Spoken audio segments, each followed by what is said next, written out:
Hello, I'm John Bachman. The New York City Police Commissioner says an officer's gun accidentally discharged, killing a man in a Brooklyn housing project late last night.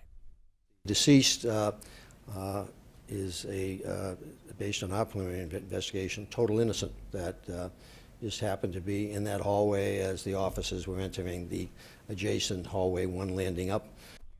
Well, the commissioner says the police officer was walking down the stairs of that housing project when his gun discharged, hitting and killing the victim. Bratton calls it an accidental tragedy, but adds the district attorney is investigating. And today, Alabama Senator Jeff Sessions says President Obama has overstepped his authority with his latest executive order. And I can't recall such a massive alteration of the classical understanding of what laws mean in America being wiped out as we're seeing now. But Sessions says Congress will not impeach the president. Right now, President Obama is in Las Vegas, where in about an hour he's going to try and drum up support for his plan at the same high school where he vowed to move forward with immigration reform if Congress failed to act. His newly announced plan will shield nearly 5 million illegal immigrants from deportations for 3 years.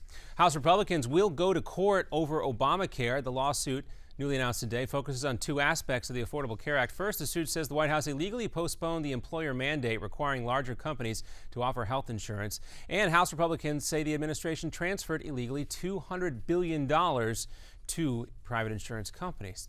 Ferguson, Missouri schools are making emergency plans in case they have to cancel class after that grand jury announcement comes, whether or not they're trying to figure out whether or not to file charges against the police officer involved in that Michael Brown shooting death. That decision is expected soon. Tensions continue to mount in that area. Now Attorney General Eric Holder is calling for peaceful protests. Peaceful protest has been a hallmark and a legacy of past movements for change.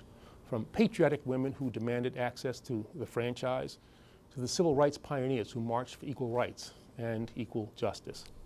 Well, that plea comes just after another night of violent protests in Ferguson. At least 2 more demonstrators were arrested.